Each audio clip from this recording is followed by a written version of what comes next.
Good day everyone and welcome back to the JBS Wiki channel. In today's video, we are diving into the world of Azure Data Explorer clusters, and if you're just getting started, you are in the right place.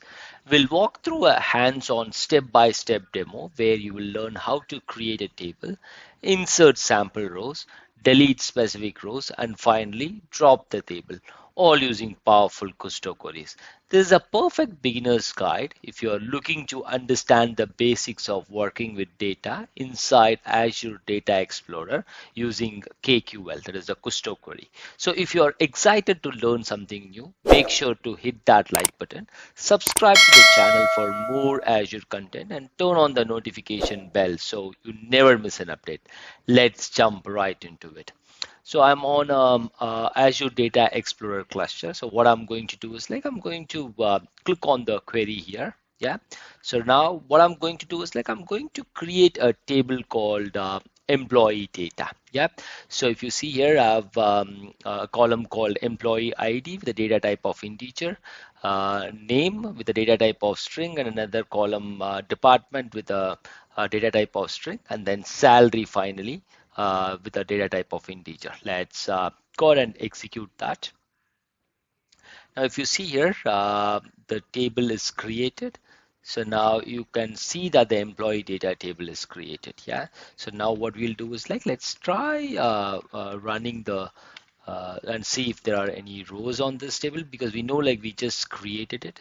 So if you see here, we are able to see the 4 columns created. Yeah.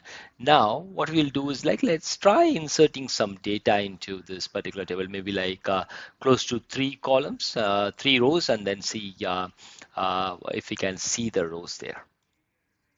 So let's run this query where I'm using this ingest inline into table employee data, and these are the rows that I'll be inserting. Yeah, so it's done now. Let's check if we can see the underlying data on the employee data table. Yeah, so let's run that.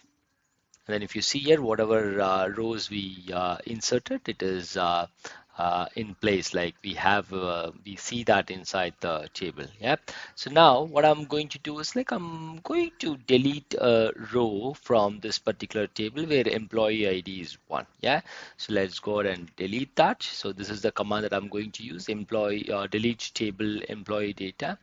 And the predicate is employee ID equal to 1. Let's go ahead and run that.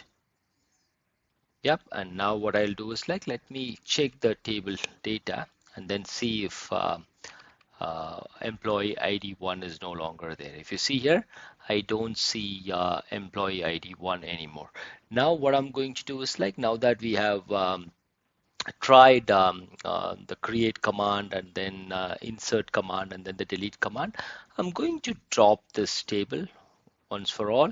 So if you see here, I don't see that employee data anymore. That's it for this video. Thanks for watching. Have a great day. Jai Hind.